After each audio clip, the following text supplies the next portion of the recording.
I'm Nick Palmisano. And I'm Thomas Hunt. And I'm Matt Finney. And this is the Bad News Network.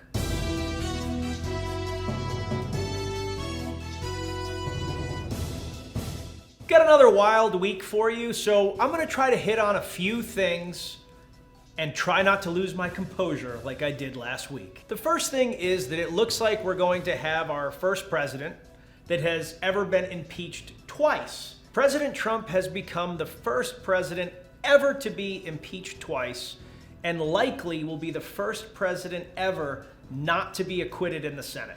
What does that mean for him?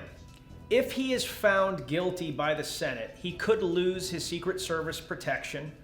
He might lose the ability to have a presidential library and many of the other things that are often associated with a president of the United States.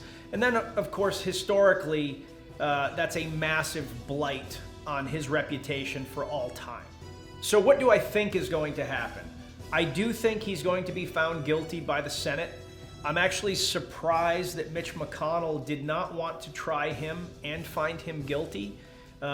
Just from a political standpoint, Mitch doing that would have kind of been a cleansing moment for the Republican Party to kind of wash their hands of President Trump. Whether or not they agree with him, we all know these people tend not to have any morals whatsoever, so I'm surprised he didn't take that political stance. Instead, he kind of pushed it to the next Senate. The next Senate is going to be run by the Democratic Party, with the vice president being the tie-breaking vote.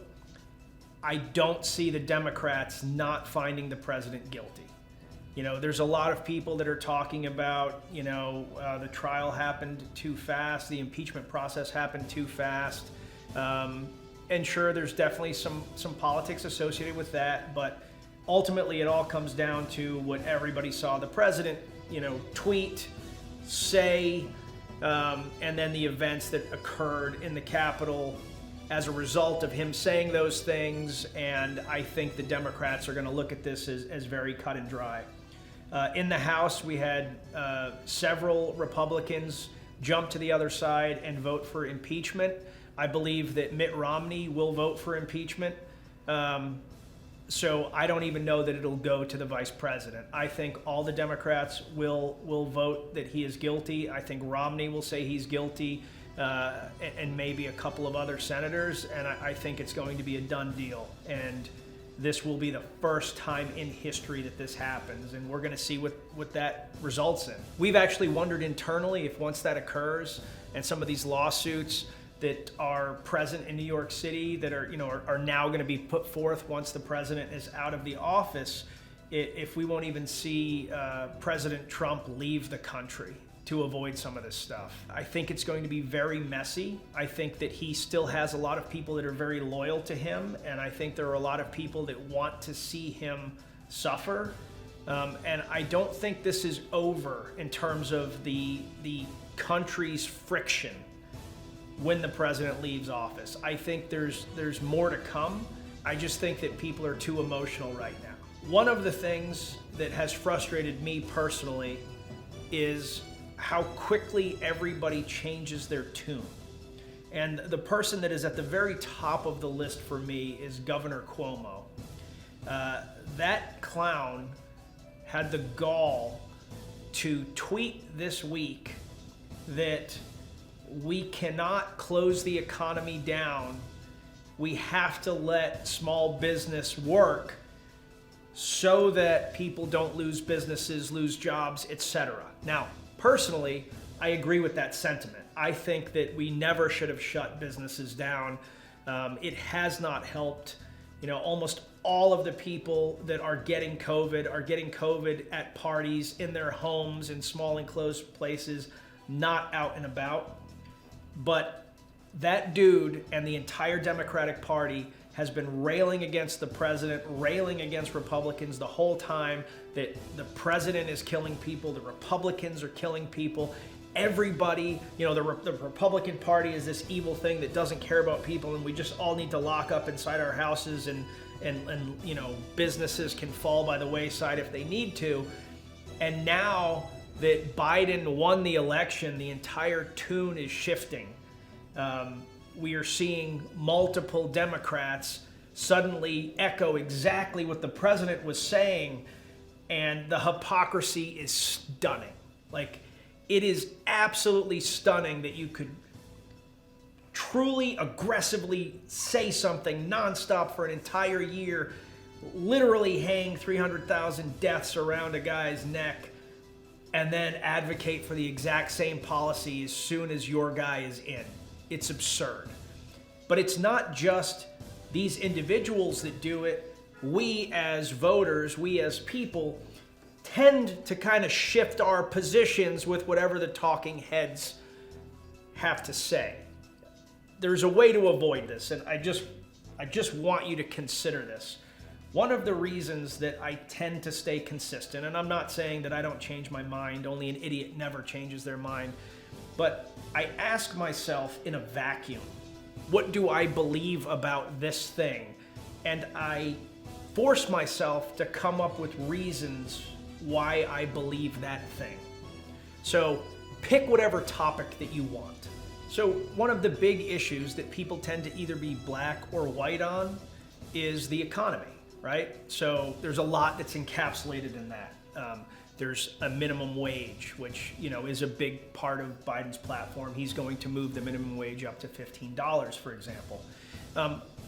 But you have to look at everything like in a bigger sense, right? So what happens when we raise the minimum wage? Well, when we raise the minimum wage, that makes it more expensive to do things in the United States. So people immediately say, well, if you can't pay everybody a living wage, then you shouldn't be in business.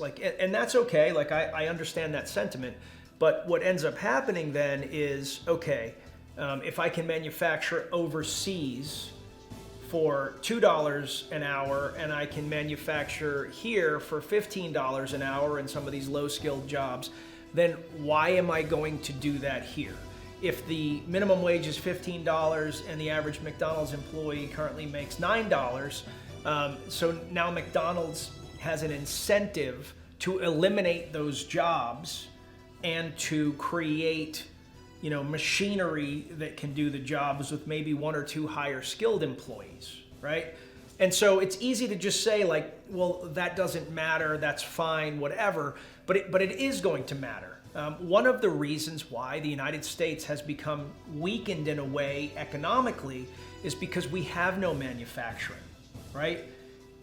I'm a free market guy. I am a free market guy, but the reason why sometimes I ask myself, should there be some limitations on the free market, is because I look at what's happened in the United States, right? So as this unchecked free market economy, unchecked capitalism has grown over the last 2-3 decades, we've essentially lost our entire manufacturing base. We make our drugs in China. We make our electronics in China. We make our PPE in China. We're making so many things in China that the act of bringing it back to the United States, were we to get into some kind of a true Cold War with China, it would be so challenging that our country would suffer for a significant period of time and maybe not even have the drugs or electronics we need to live the lives that we currently have. I mean, people could literally die because we can't get antibiotics because we're not making any of them here anymore. And so, how did that happen? Well, it happened over the minimum wage. It happened over the idea that we could manufacture cheaper somewhere else. There is no consideration there for national security. Conversely, Democrats always like to hit, farmers. Why are we subsidizing farmers? Isn't that socialism? Isn't that, us protecting, a certain group of businesses? Sure, I mean, there's an element of it that is that.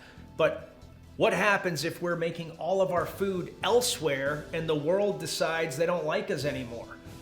Then all of a sudden we have to find farms somewhere? It's not that easy. People will go starving. So it's important that we always have food, which is why farms are always subsidized. you can see that like this conversation can get deeper and deeper and deeper, and there's all kinds of tendrils that touch all different things. As the minimum wage goes up, prices are going to go up, or jobs are going to be eliminated. As jobs are eliminated, the tax base goes down. As jobs are eliminated, there's more people that can't feed their families. As jobs are eliminated, there's more people that are on welfare. Taxes go up. There's fewer people working, so the amount of tax that everybody has to pay individually that is working goes up.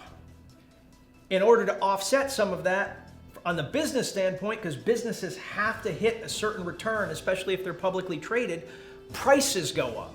So now the people working that are making 15 bucks an hour now are going to end up spending more to get the same products. So it's not super simple. It's not as simple as everybody makes it. You know, you can't just say, I'm going to increase the minimum wage and there will be no effects. There are always effects with an increase of the minimum wage. Now, when I think about that, one of the things I've always felt is we just tie the minimum wage to inflation so that every year, whatever inflation is, it adjusts by that amount. And over time, like this isn't a huge, monstrous attack on small businesses.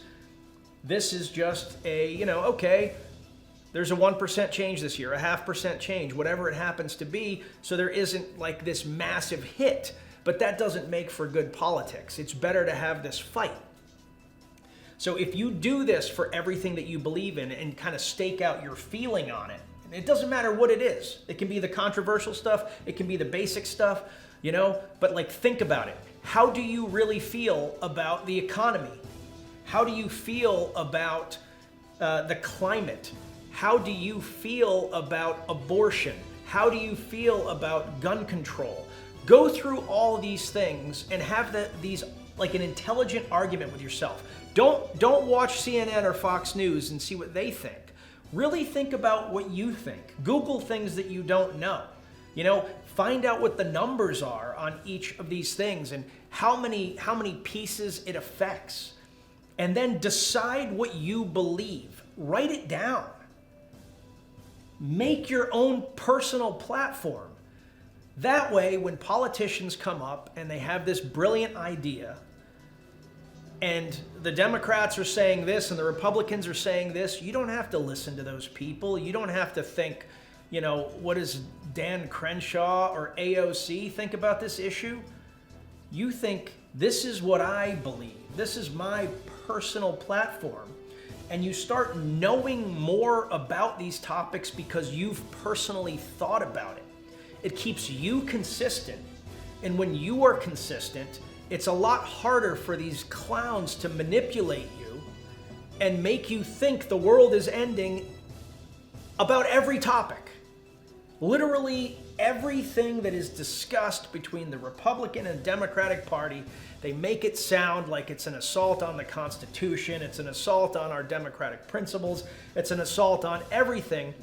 And if you haven't taken the time to make your own personal platform and think through some of the nuance associated with each thing, you're going to go with whatever they say if they make a compelling enough, charismatic argument.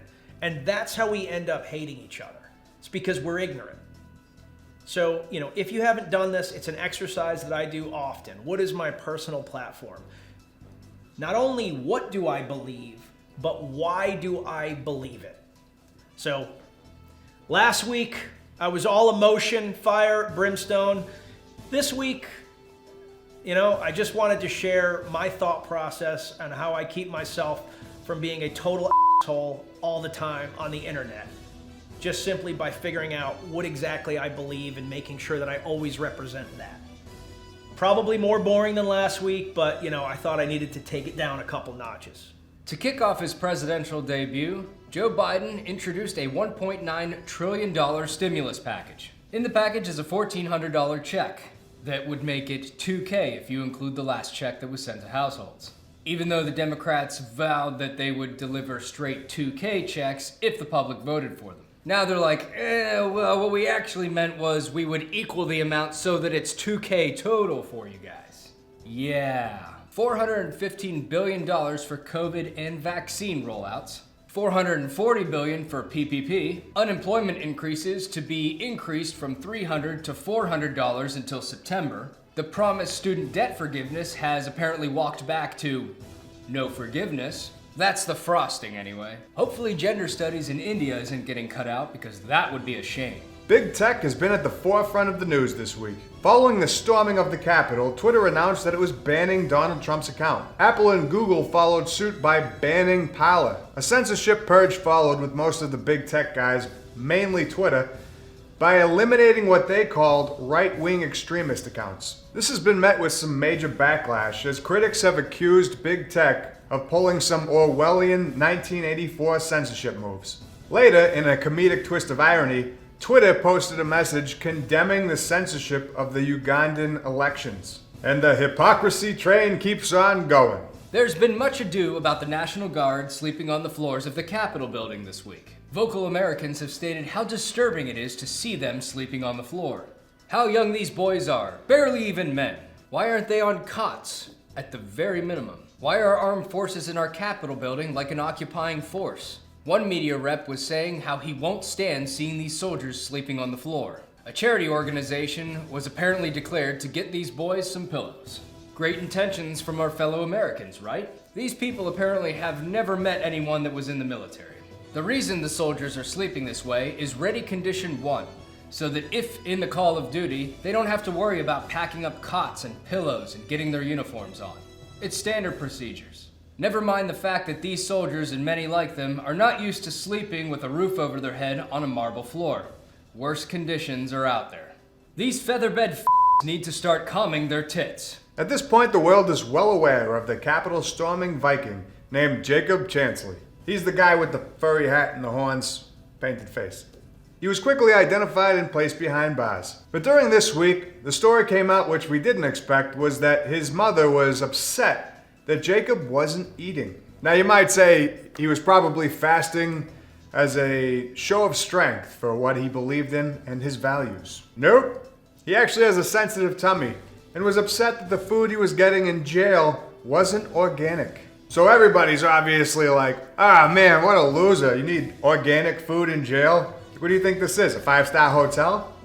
Well, the joke's on us. They're actually serving him organic food now, and every prisoner ever was like, Jesus Christ. On Monday this week, the Patriots head coach, Bill Belichick, turned down the Presidential Medal of Freedom. While he did address and appreciate the gesture, right now it's a bad time to be accepting anything while half of America is foaming at the mouth with the mere mention of the name Donald Trump. He cited that he's also running out of bodily real estate to accept any awards, what with his 8 Super Bowl rings and all.